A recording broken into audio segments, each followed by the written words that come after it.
Shalom. Ya, selamat bertemu kembali.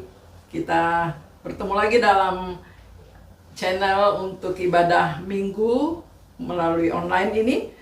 Tepatnya pada minggu tanggal 31 Mei tahun 2020 ini. Ya, saudara yang dikasihi Tuhan, hari ini hari yang khusus sekali karena gereja Tuhan atau kita orang-orang percaya sedang memperingati hari pencurahan Roh Kudus. Ya, kita yang telah percaya, kita yang telah menerima Yesus, kita telah dijamah oleh Roh Kudus. Dan kita hidup baru dalam pimpinan Roh Kudus. Saudara yang dikasihi Tuhan, situasi dunia memang semakin sulit. Dan Tuhan tahu keadaan kita. Tapi setiap saat juga kita bisa datang kepada Tuhan dan kita bisa merasakan jamahan Tuhan. Mari kita siapkan hati kita masuk dalam ibadah ini. Kita mau mensyukuri kasih Tuhan dan kita terus minta Allah memenuhi kita dengan kuasa Roh-Nya. Mari kita katakan, kurasakan kasih-Mu Tuhan, kurasakan kuasa-Mu, curahkanlah kuasa Roh Kudus.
Mari kita tabiskan ibadah kita.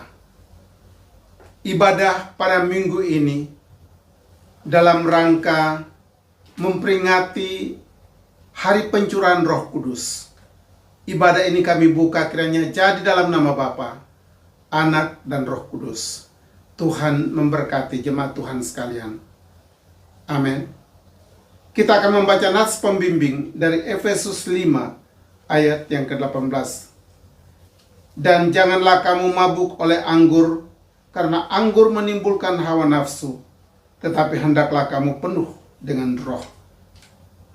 Saudara yang dikasihi Tuhan, kita akan bersama-sama memuji Tuhan. Puji Tuhan dia bangkit, puji Tuhan dia hidup, puji Tuhan dia naik dan Roh Kudus turun.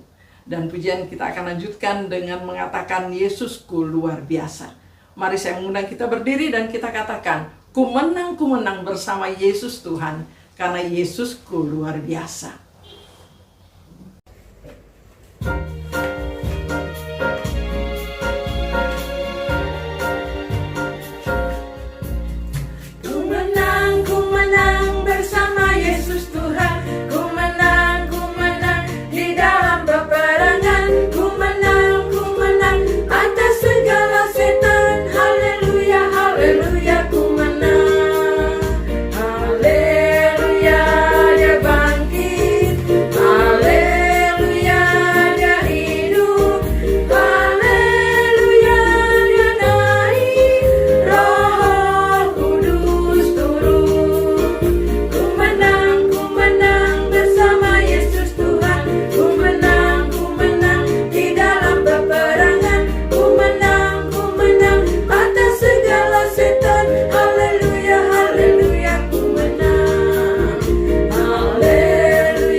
Saudara yang dikasihi Tuhan, kita akan melanjutkan pujian kita dengan bermazmur bersama dari Mazmur pasal 20 ayat 1 sampai ayat ke-6. Mazmur pasal 20 ayat 1 sampai ayat ke-6. Ya, mari kita baca bersama-sama. Saya bacakan judulnya, kita baca bersama. Doa mohon kemenangan bagi Raja untuk memimpin biduan Mazmur Daud. Kita mulai. Kiranya Tuhan menjawab engkau pada waktu kesesakan, kiranya nama Allah Yakub membentengi engkau. Kiranya dikirimnya bantuan kepadamu dari tempat kudus, dan disokongnya engkau dari Sion. Kiranya diingatnya segala korban persembahanmu, dan disukainya korban bakaranmu. Kiranya diberikannya kepadamu apa yang kau kehendaki, dan dijadikannya berhasil apa yang kau rancangkan. Kami mau bersorak-sorai tentang kemenanganmu dan mengangkat panji-panji demi nama Allah kita. Kiranya Tuhan memenuhi segala permintaanmu. Ya, saudara jemaat yang dikasihi Tuhan, Tuhan yang telah mencurahkan rohnya, berjanji selalu mendukung kita, selalu menopang kita. Dan kalau dia berbicara, itu ya dan amin. Ya, Tuhan berjanji menyertai kita dan Dia pasti melakukannya. Karena itu sepatutnya kita percaya dan mempercayakan hidup kita kepadanya. Kita mau katakan kepada Tuhan, firman-Mu berkata, Kau besertaku, dengan sayap-Mu kukan terbang tinggi, bersamamu aku takkan goyah. Mari kita katakan, firman-Mu berkata, Kau besertaku.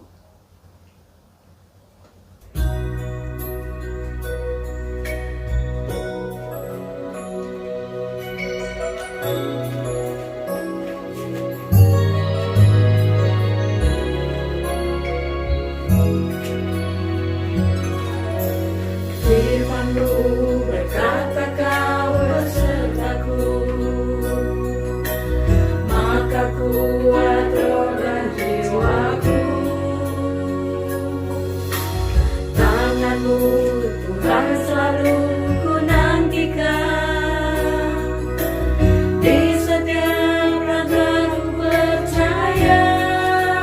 Dengan sayap-Mu ku akan terbang tinggi, di tengah badai hidup ku tak menyerah. Kau kekuatan dan perlindungan bagiku, pertolonganku di tempat maha tinggi. Ku mengangkat tanganku, aku berserah. Kau nantikan, Kau yang ku sembah, Yesusku, Rajaku.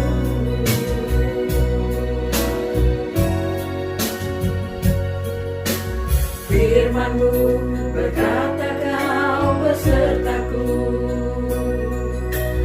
maka kuat roh dan jiwaku. Tangan-Mu Tuhan selalu ku nantikan, di setiap langkah ku percaya. Dengan sayap-Mu ku akan terbang tinggi, di tengah badai hidup ku tak menyerah. Kau kekuatan dan perlindungan bagiku, pertolonganku di tempat maha tinggi. Ku mengangkat tanganku, aku berserah. Kau nantikan, Kau yang ku sembah, Yesusku, Rajaku.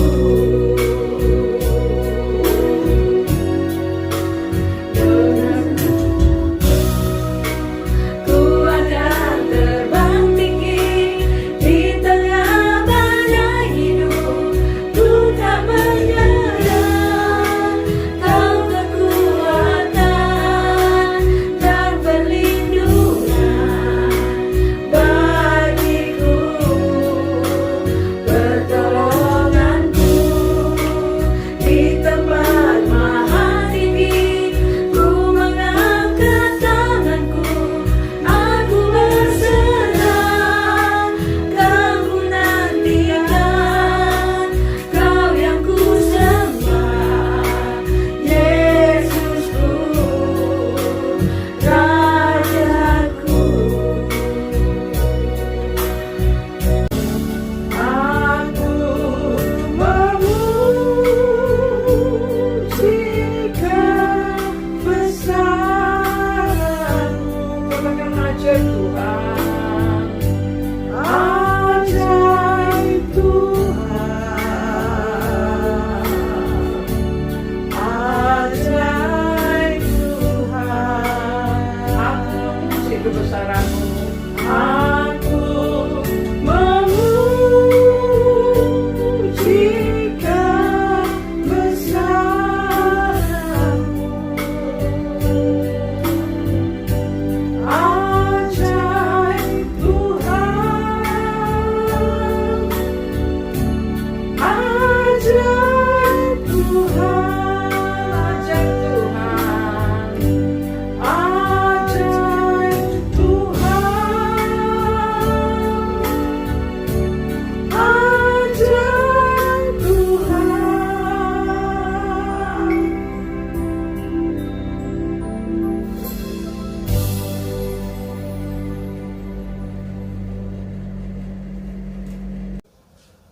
Shalom, selamat berjumpa kembali.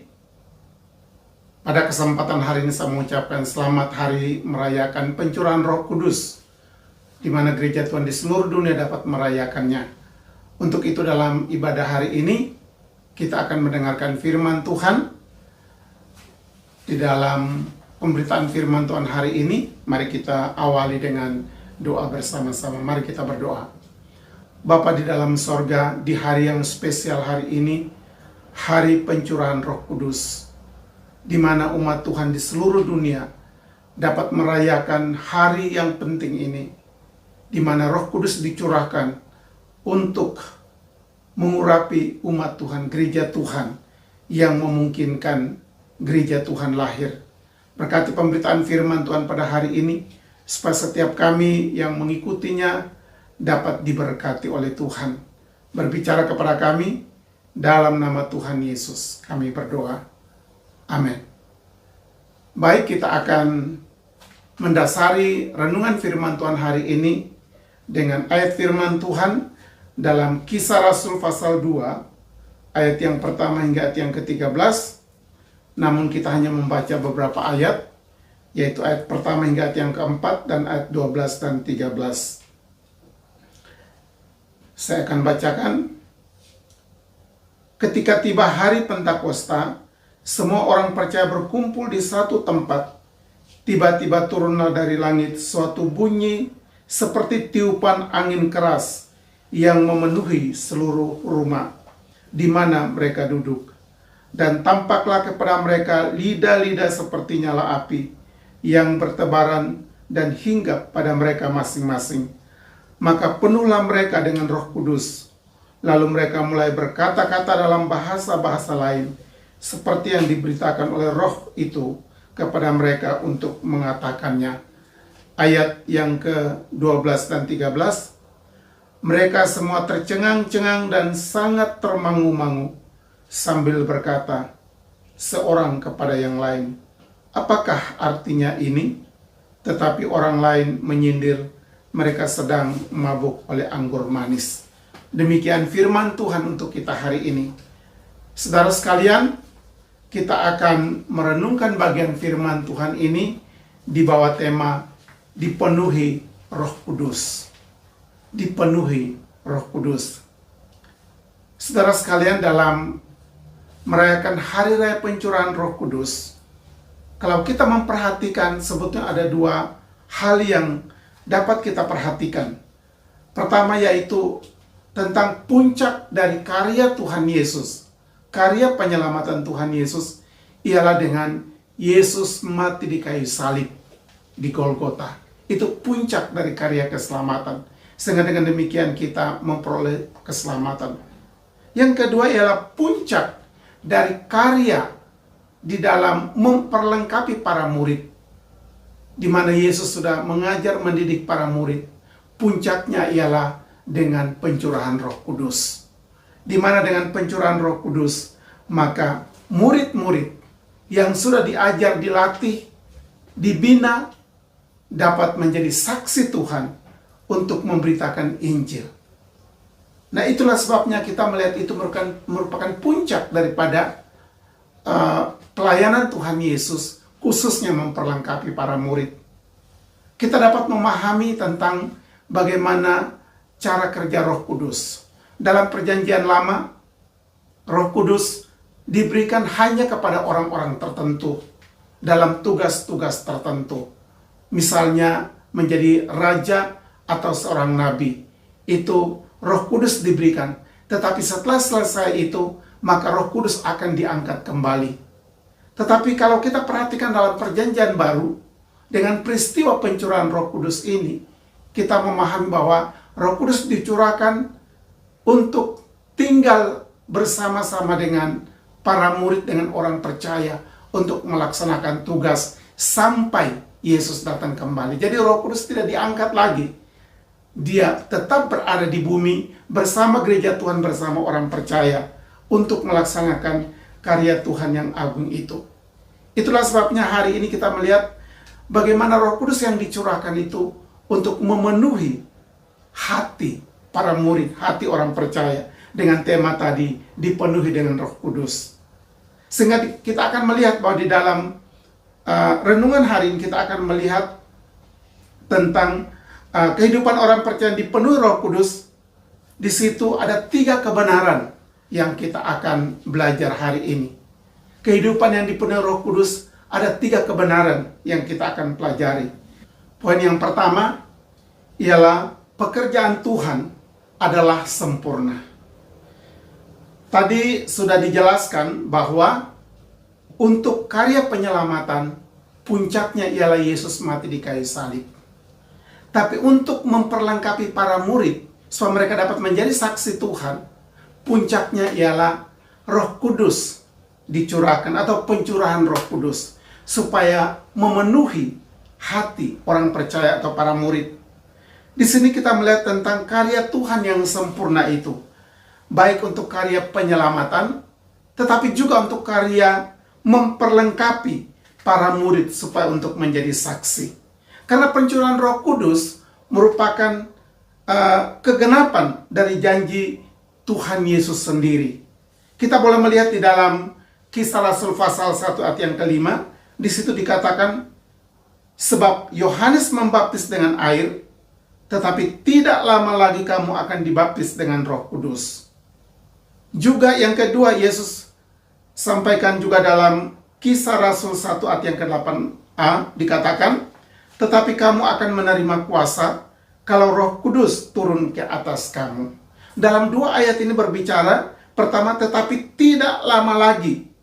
Ya, tidak lama lagi. Yang kedua, dikatakan bahwa tetapi kamu akan. Kata tidak lama lagi dan akan di sini berbicara tentang apa yang Yesus janjikan. Itulah Roh Kudus yang akan dicurahkan kepada para murid. Ya, di sini kita menyaksikan pekerjaan Tuhan yang sempurna bagi kita. Bahwa apa yang dijanjikan oleh Tuhan, Ia kerjakan dengan sempurna dan tuntas untuk kita. Roh Kudus dicurahkan untuk memenuhi orang percaya, memenuhi kita semua, kita yang percaya kepada Tuhan. Tentu pertama ialah kepada para murid, tetapi juga kepada semua orang percaya termasuk kita.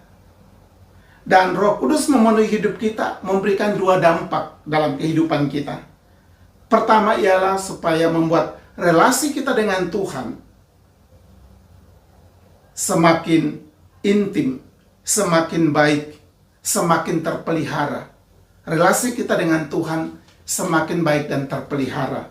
Itu karena Roh Kudus ada dalam kita. Yang kedua, dengan hati yang dipenuhi Roh Kudus, maka hati orang percaya yang dipenuhi oleh Roh Kudus itu, maka tidak ada tempat bagi roh lain untuk memenuhi hati orang percaya. Hanya Roh Kudus yang memenuhi hati kita, sehingga hati kita senantiasa diberikan kekuatan, penghiburan, dan tidak ada tempat bagi roh-roh yang lain. Dan itu yang kita lihat kalau Roh Kudus ada dalam hati kita. Sekali lagi ialah Dia memberikan kita kemampuan untuk memelihara hubungan yang intim dengan Tuhan. Yang kedua ialah Dia memenuhi hati kita supaya roh-roh lain tidak ada kesempatan dan tidak ada tempat di hati kita.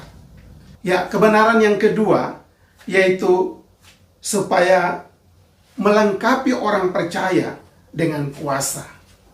Atau kita dipenuhi Roh Kudus dengan Roh Kudus supaya dilengkapi untuk menerima kelengkapan untuk memperoleh kuasa.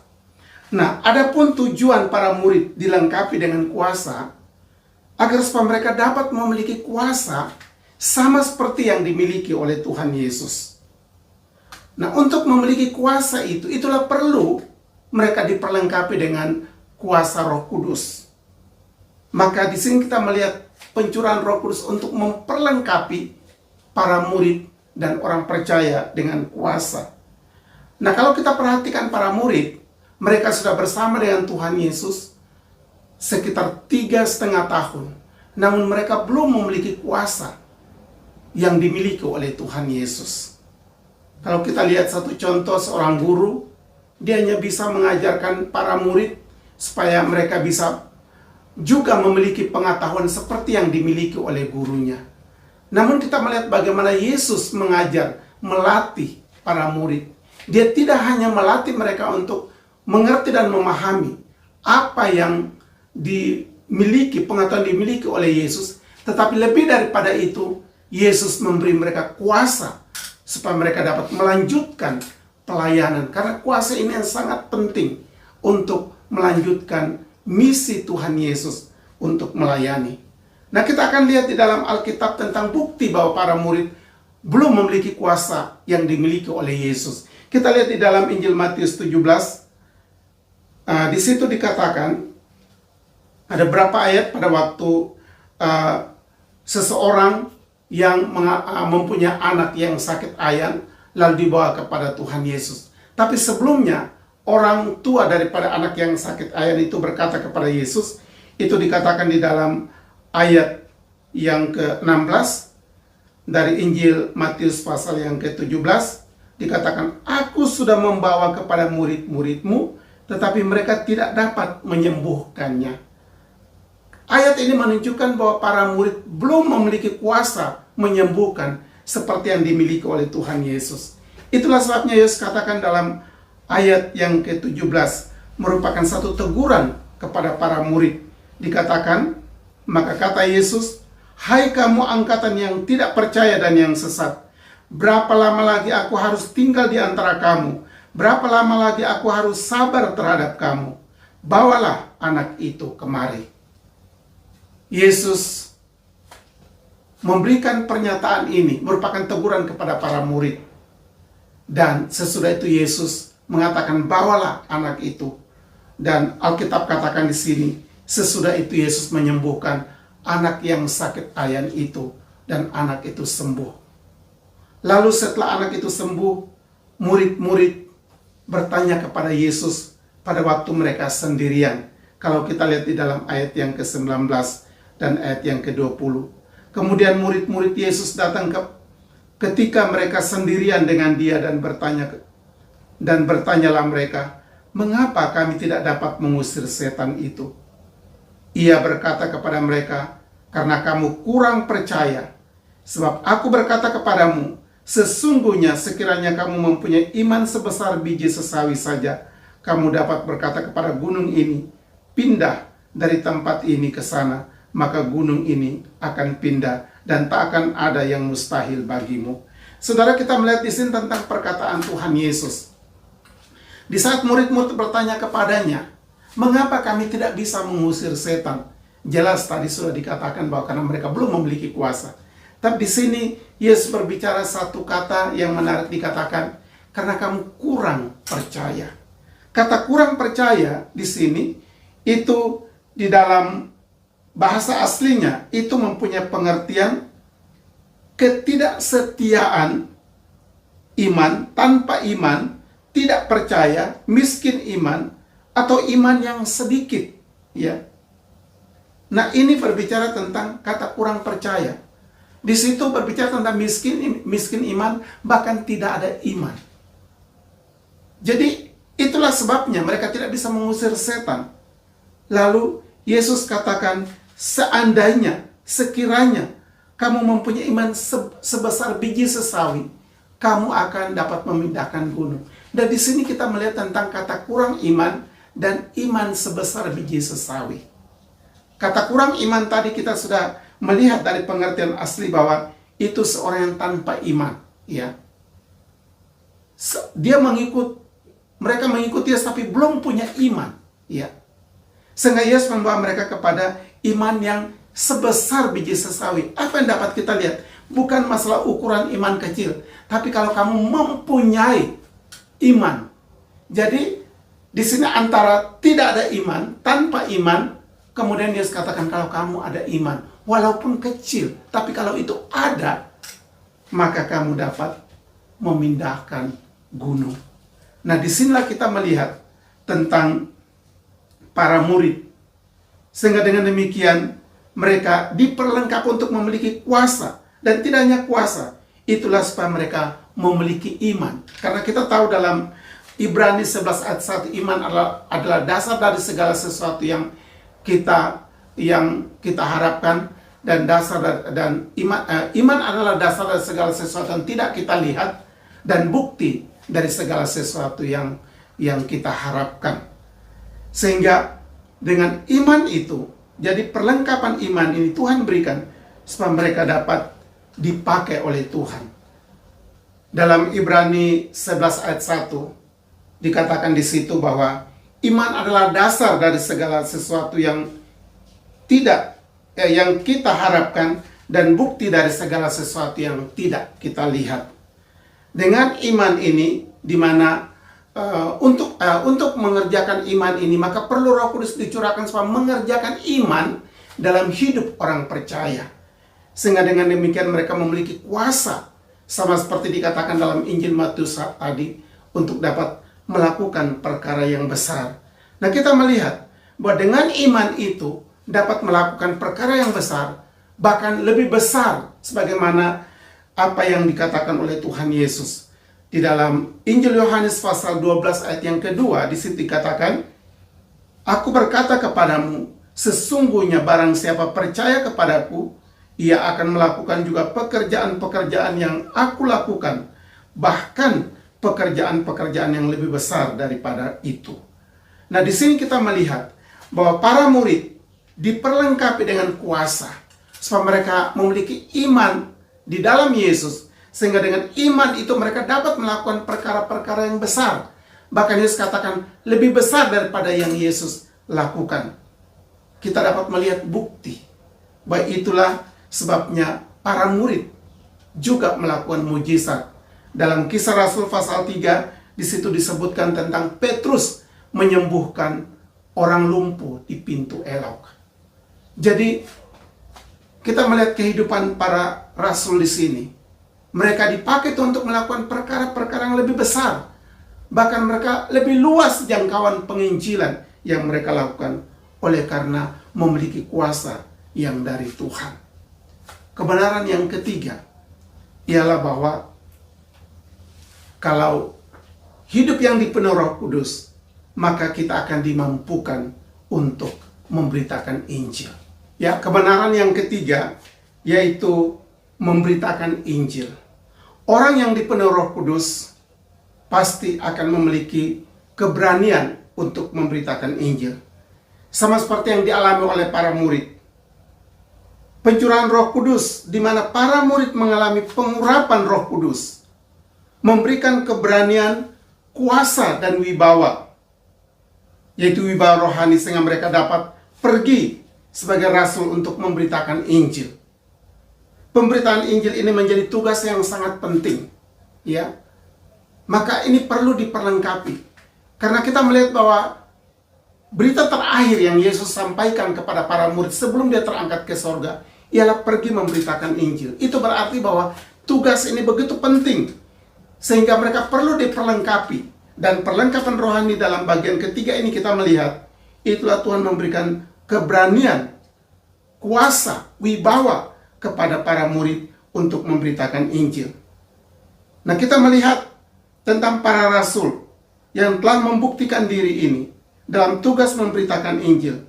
Maka Petrus di dalam pemberitaan Injil, khotbah yang pertama, 3.000 orang bertobat. Itu kita lihat di dalam Kisah Rasul pasal 2 ayat yang ke-14 dan seterusnya. Dan akibat daripada keberanian memberitakan Injil itu, maka dalam pasal 4 dalam Kisah Rasul kita menemukan di situ bahwa mereka diperhadapkan kepada imam-imam kepala dan juga pemimpin-pemimpin Yahudi yang mempertanyakan mereka, ya, tentang bagaimana mereka bisa memberitakan Injil, ya, dengan kuasa manakah kamu dapat memberitakan Injil? Namun kita lihat di dalam keadaan yang sebenarnya yang terjadi dalam Kisah Rasul pasal 4 ayat yang ke-13. Sesudah mereka menanyakan demikian, ya, itu di dalam ayat yang ke-7, di situ para imam-imam kepala dan juga orang pemimpin Yahudi mengatakan, dengan kuasa manakah atau dalam nama siapakah kamu bertindak demikian ini? Namun kalau kita memperhatikan mereka akhirnya mengatakan dalam kalimat selanjutnya, di dalam ayat yang ke-10, bahwa dalam nama Yesus Kristus orang Nazaret, yang telah kamu salibkan, tetapi yang telah dibangkitkan. Mereka memberitakan Injil tentang Yesus yang disalibkan dan Yesus yang dibangkitkan. Lalu mereka dengan berani mengatakan di dalam Kisah Rasul pasal 4 ayat yang ke-12, dan keselamatan tidak ada di dalam siapapun juga selain di dalam Dia. Sebab di bawah kolong langit ini tidak ada nama lain yang dapat diberikan kepada manusia yang olehnya kita dapat diselamatkan. Inilah bukti kebenaran mereka memberitakan Injil. Nah, pada waktu para pemimpin Yahudi dan juga para imam yang mengadili mereka, menanyakan mereka, akhirnya melihat mereka, dikatakan di dalam Kisah Rasul 4 ayat yang ke-13, di situ dikatakan, ketika sidang itu melihat keberanian Petrus dan Yohanes dan mengetahui bahwa keduanya adalah orang biasa yang tidak terpelajar, heranlah mereka dan mereka mengenal keduanya sebagai pengikut Yesus. Saudara, kita melihat ayat ini, mereka yang Petrus dan Yohanes yang memberitakan Injil, di saat mereka melihat, para imam itu melihat mereka adalah orang biasa, bahkan dikatakan tidak terpelajar, tapi justru memiliki keberanian yang luar biasa, yang dikatakan di dalam ayat-ayat tadi, bahwa mereka memberitakan tentang Yesus, dan yang identitas mereka yang dikenal itulah dikatakan mereka sebagai pengikut Yesus. Tuhan berikan keberanian untuk memberitakan Injil. Keberanian ini juga yang diperlukan oleh para murid dan orang percaya. Sehingga kita melihat gereja mula-mula atau rasul-rasul pertama, mereka memberitakan Injil. Rasul Paulus ke berbagai tempat untuk memberitakan Injil dan juga untuk mendirikan jemaat-jemaat. Dan pekerjaan Tuhan itu berkembang sampai dengan saat ini. Kita tidak mungkin akan bisa berani memberitakan Injil kalau tanpa Tuhan memberikan kita kuasa itu. Oleh karena itu, hidup yang dipenuhi oleh Roh Kudus ini akan memampukan kita, memberi kita kuasa untuk memberitakan Injil. Di saat situasi yang sulit seperti ini, begitu banyak kesempatan untuk dapat kita pakai untuk memberitakan Injil. Oleh karena itu, di minggu pencurahan Roh Kudus ini, di mana Roh Kudus yang sudah dicurahkan pada 2000 tahun yang lalu, memberikan kita pemahaman ini, bahwa cara kerja Tuhan adalah sempurna bagi kita. Dia melengkapi kita supaya kita dapat memiliki kuasa sama seperti yang dimiliki oleh Tuhan Yesus untuk melayani.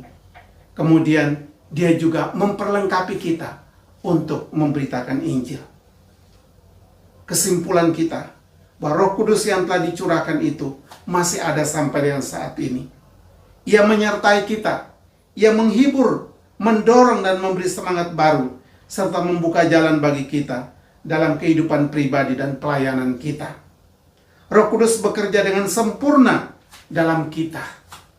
Roh Kudus memberi kita kuasa untuk pelayanan pemberitaan Injil dengan kuasa dan mujizat yang dari Tuhan. Mari kita selalu beri hati kita agar senantiasa dipimpin dan dipenuhi oleh Roh Kudus. Kiranya Tuhan memberkati. Mari kita berdoa. Bapa di sorga, kami berterima kasih untuk firman-Mu yang mengajar kami hari ini, bahwa betapa pentingnya kami hidup dipenuhi Roh Kudus. Engkau mencurahkan Roh-Mu supaya kami umat Tuhan dipenuhi dengan Roh-Mu, sehingga berdampak dalam kehidupan kami, supaya hidup kami memiliki kuasa sebagaimana yang Engkau berikan kepada para murid, juga supaya kami dapat memberitakan Injil. Berkati semua kami yang sudah dengar firman-Mu, sehingga Roh Kudus yang Kau curahkan itu memenuhi setiap hati kami, dan hidup kami menjadi berkat bagi banyak orang. Bapa, terima kasih untuk firman-Mu. Sekarang kami mau berdoa untuk situasi dunia saat ini.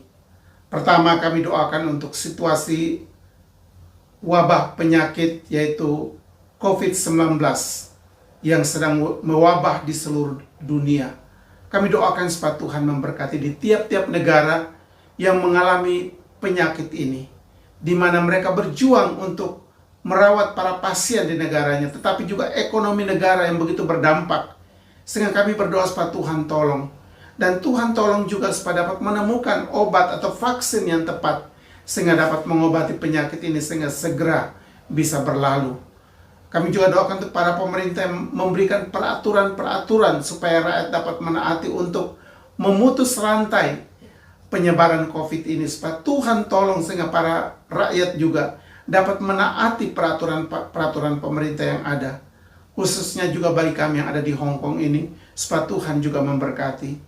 Bagi keluarga-keluarga kami yang ada di Indonesia, mereka juga mengalami begitu banyak yang terjangkit penyakit. Informasi terakhir sudah tembus angka 25.000. Kami berdoa supaya Tuhan tolong pemerintah kami. Tuhan tolong tenaga medis, baik dokter dan perawat, yang berusaha untuk memberikan perawatan, sementara mereka juga berada dalam ancaman dari terjangkitnya wabah ini. Tuhan, tolonglah memberkati mereka, lindungi, jaga mereka. Terima kasih Tuhan. Juga dampak daripada COVID ini juga begitu banyak masyarakat yang mengalami kemiskinan, tidak ada makan dan minum, begitu sulit. Kami doakan untuk pemerintah supaya dapat memberikan bantuan-bantuan seperlunya kepada masyarakat, sehingga masyarakat memperoleh cukup makan minum di dalam menghadapi terjangkitnya wabah penyakit ini. Keluarga-keluarga kami serahkan dalam tangan Tuhan. Berkati juga situasi politik dunia, keamanan dunia saat ini, di mana sedang mengalami berbagai gejolak di berbagai negara. Kami doakan supaya Tuhan tolong, Tuhan pulihkan dengan kuasa-Mu, sehingga akhirnya dunia kami terlepas daripada segala bahaya ancaman peperangan satu dengan yang lain. Kami berdoa supaya keamanan, kedamaian di antara bangsa-bangsa. Terima kasih Bapak untuk Israel, umat pilihan Tuhan. Kami juga doakan supaya Tuhan memberkati. Terima kasih Bapak di sorga. Kami doakan untuk pelayanan gereja Tuhan yang ada di Hong Kong ini. Semua gereja Indonesia yang di Hong Kong, bahkan juga gereja kami serahkan di dalam tangan Tuhan. Engkau berkati semua kebutuhan pelayanan kami serahkan dalam tangan Tuhan. Allah sumber segala berkat yang dapat menolong dan mencukupinya. Terima kasih Bapa di sorga. Berkati semua jemaat hari ini, dalam ibadah hari ini, dalam mendengarkan firman Tuhan hari ini. Mereka juga tidak bisa hadir hari ini. Kami doakan hari ini supaya Tuhan memberkati mereka. Majikan-majikan mereka, Tuhan memberkati. Terima kasih Bapa di sorga, terima kasih. Kami juga bersyukur untuk persembahan yang kami berikan kepada Tuhan hari ini, supaya Tuhan memberkati. Terima kasih Bapa di sorga, terima kasih. Kami berdoa juga untuk YPP di Batu dan juga semua staf mahasiswa I3 dalam menghadapi tentaman saat ini. Kami berdoa supaya Tuhan juga memberkati mereka. Terima kasih Bapa di sorga, terima kasih. Inilah doa kami dalam nama Tuhan kami Yesus Kristus yang sudah mengajar kami berdoa. Bapa kami yang di sorga, dikuduskanlah namamu, datanglah kerajaanmu, jadilah kehendak-Mu di bumi seperti di surga. Berikanlah kami pada hari ini makanan kami yang secukupnya, dan ampunilah kami akan segala kesalahan kami, seperti kami juga tahu mengampuni orang yang bersalah kepada kami. Dan janganlah Tuhan membawa kami ke dalam pencobaan, tapi lepaskanlah kami daripada yang jahat, karena Bapa yang mempunyai kerajaan dan kuasa dan kemuliaan sampai selama-lamanya. Amin. Saudara yang dikasihi Tuhan, kita bersyukur untuk firman Tuhan yang sudah kita dengar. Roh Kudus memberikan kita kekuatan, tetapi juga semangat untuk kita mengasihi Tuhan melalui pekerjaan Tuhan. Mari kita bersama-sama menaikkan pujian lebih dari pemenang.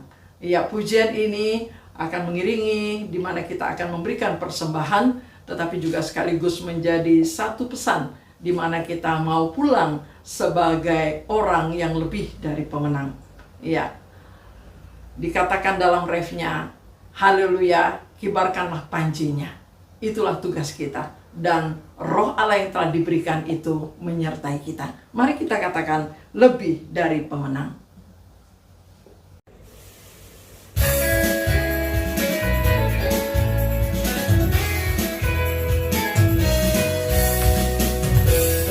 Dari pemenang dalam segala perkara, itu telah dikalahkan oleh kuasa dan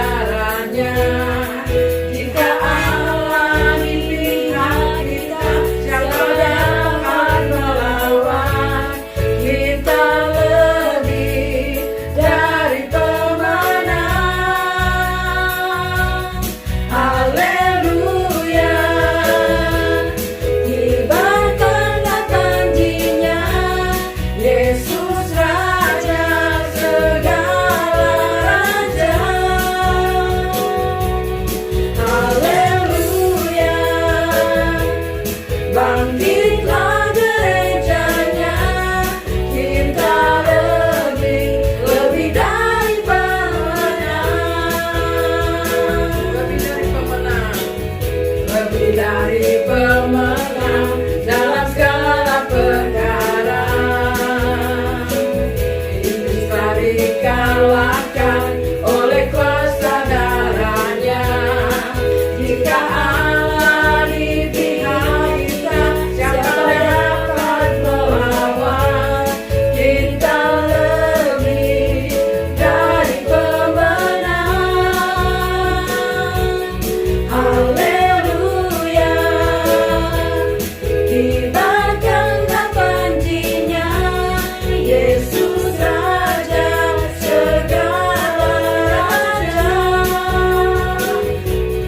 Haleluya, bangkitlah gerejanya, kita lebih dari pemenang. Haleluya, kibarkanlah panjinya, Yesus Raja segala raja. Haleluya, bangkitlah gerejanya, kita lebih dari pemenang. Kita lebih dari pemenang.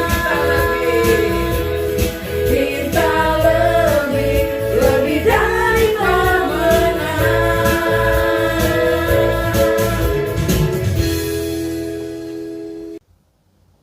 Jemaat Tuhan, mari kita mengakhiri ibadah kita. Pulanglah dalam damai sejahtera Tuhan. Arahkanlah hatimu kepada Tuhan dan terimalah berkat-Nya. Tuhan memberkati engkau dan melindungi engkau. Tuhan menyinari engkau dengan wajah-Nya. Tuhan menghadapkan wajah-Nya kepadamu dan memberi engkau damai sejahtera dalam hidupmu pribadi, keluarga, dan pekerjaan dan pelayan mulai hari ini, di hari perayaan pencurahan Roh Kudus sampai Maranatha, Tuhan Yesus datang kembali. Amin. Ya, selamat hari Minggu, selamat merayakan hari pencurahan Roh Kudus. Tuhan memberkati. Shalom.